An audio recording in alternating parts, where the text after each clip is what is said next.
छत्रपती संभाजीनगरमध्ये मागच्या काही दिवसांपूर्वी पोलिसांनी एका तोतया IAS अधिकाऱ्याला अटक केलेली होती आणि तिच्या अटकेनंतर धक्कादायक खुलासे समोर येत होते आणि त्यातच आता एक नवीन माहिती समोर आलेली आहे।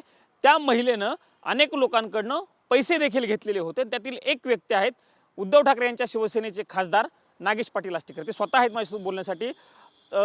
तुम्ही साधारणतः त्या महिलेला किती पैसे दिलेले होते आणि पहिला तर मला हे सांगा ती महिला तुमच्या संपर्कात नेमकं आली कशी? मी आत्ता आपल्या सगळ्या चॅनलला मी जवळपास सगळ्याला माहिती दिली आणि मी सांगितलं की कशा पद्धतीनं माझी तिची भेट झाली। ती आमच्या गावी आली होती तिथं आणि ती एक रामभद्राचार्यजी महाराजांची शिष्य आहे या पद्धतीनं ती माझी तिची भेट झाली होती आणि तिची IAS अधिकारी म्हणून नेमणूक झाली म्हणून ती नाही म्हणली मला, कधी IAS अधिकारी आहो म्हणून नाही म्हणत होती। ती म्हणत होती की ट्रेनिंगला जात असताना तिचे वडील वारले। ट्रेनिंगचा जे कॉल आला होता त्यावेळेसचा सिलेक्शन तिचं झालेलं आहे असं ती म्हणत होती। मला ट्रेनिंगला जात असताना माझे वडील वारले आणि नंतर मला अधिकारी लोक ट्रेनिंग करू देत नाहीत किंवा त्याच्यामुळं मी त्या जॉईन होऊ शकले नाही असं तिचं म्हणणं होतं। आणि एक तिच्याकडे व्हिडिओ होता जिथं रामभद्राचार्यजी महाराज असं सांगत होते की ही अतिशय आमची चांगली शिष्य आहे आणि माझी फार जवळची शिष्य आहे आणि अतिशय होतकरू आहे, IAS अधिकारी आहे असं ते सांगत होतं आणि तिचा सत्कार महाराजांच्या हाती केला, महाराजांनी सांगितलं होता। ते व्हिडिओ पाहिल्याच्यानंतर मला असं वाटलं की महाराजांची शिष्य असू शकते आणि त्यावेळेस त्यांनी एक कुठलं तरी मंदिर बनवायचं आहे आणि त्यासाठी मी मदतीला यांच्याकडं आमचे जे पाहुणे आता त्यांच्याकडे आले होते आणि त्यांनी थोडीशी मदत केली आणि ते रामभद्राचार्यजी महाराजांचे शिष्य आहेत, आपली त्यांची भेट करून देतील म्हणून ते माझ्या भेटीसाठी त्यांनी घेऊन आले होते आणि मग मी त्यावेळेस त्याला एक 25,000 रुपयाची पावती फाडून दिली होती आणि त्याला ते मदत केली होती मंदिरासाठी म्हणून। ती आमची ओळख आणि त्याच्यानंतर ते म्हणायचे की मी दिल्लीलाच आहे आणि IAS अधिकाऱ्याच्या म्हणजे माझ्या पोस्टसाठी मी झटत आहे आणि अशा पद्धतीमध्ये मग तिनं ट्रॅजेडी सांगितली खूप की माझे वडील गेले, माझी आई खूप बेजार आहे, आम्ही किरायाच्या घरात राहतो आणि आमच्याकडं खूप त्रास आहे, खूप झटत आहे, मी माझ्या संघर्ष करत आहे लाईफमध्ये, पण ते काही म्हणजे फार अशा अडचणी सांगत होती।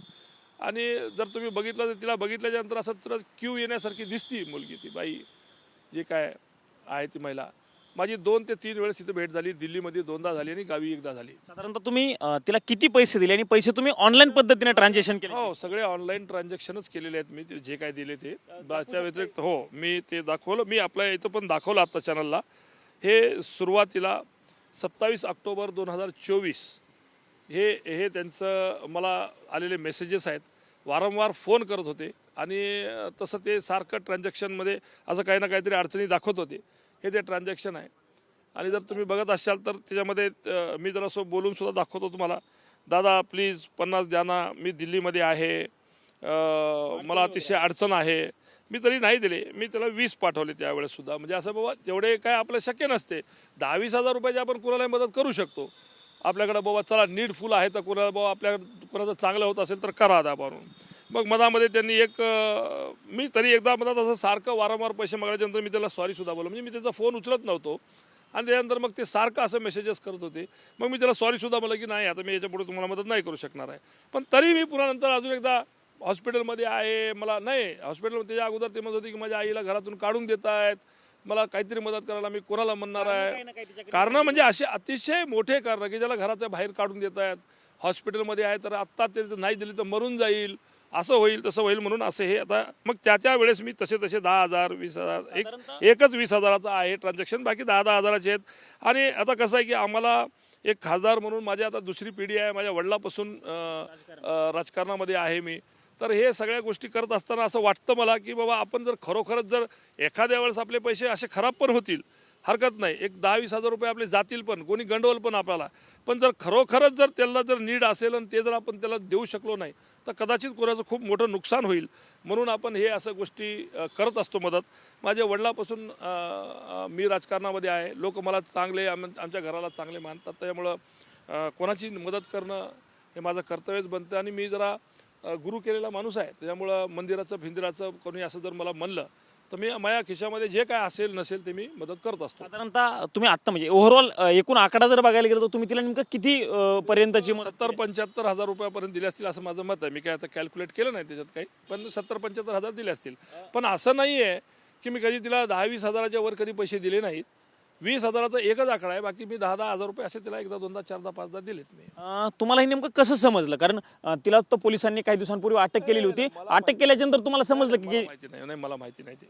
मला काल परवाला मी ज्यावेळेस एका रॅलीमध्ये होतो, काल परवा म्हणजे आमच्या नगरपालिकेच्या इलेक्शनमध्ये, त्यावेळेस मला आपल्याच एका पत्रकाराचा फोन आला संभाजीनगरवरून, आणि त्यांनी मला सांगितलं की अशी अशी गोष्ट आहे. तर मी त्यांना त्यावेळेस म्हणलं होतं की बाबा म्हणजे कोण कल्पना पाटील म्हणून असं काहीतरी ते म्हणत होते, पण मला म्हणलं नेमकं कल्पना पाटील म्हणजे कुठला विषय कुठला आहे, कोण्या गावचा आहे विषय. आता मी 22 लाख लोकांचं प्रतिनिधी करतो, कोणीतरी सारखं रोज कोणी काही ना काहीतरी मागत असते, काही ना काहीतरी करत असतात.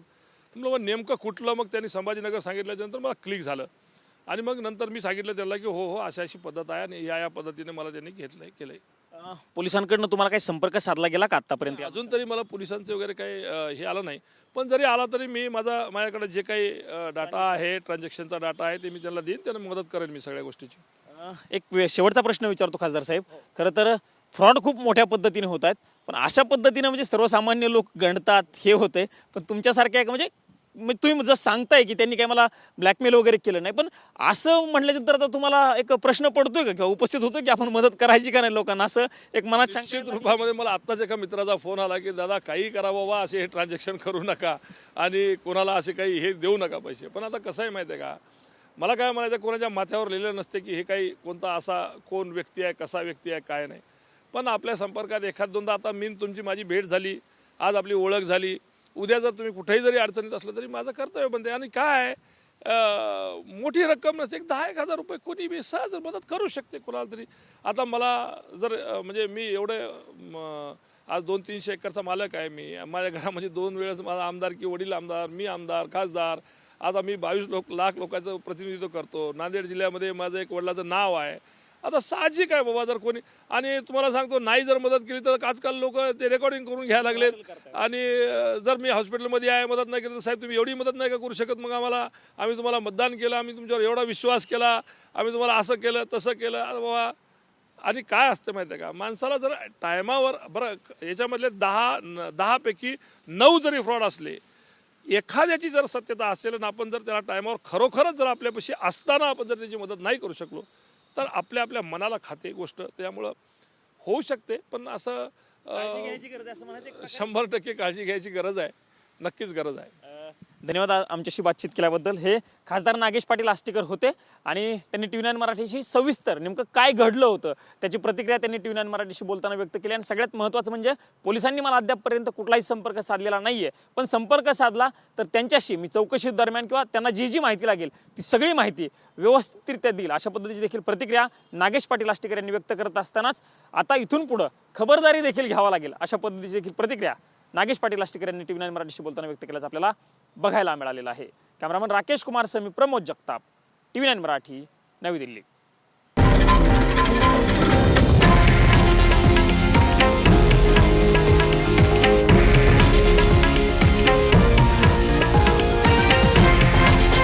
हे आहे देशातील नंबर 1 न्यूज नेटवर्क, आणि आपण पाहत आहात TV9 मराठी, एकमेव.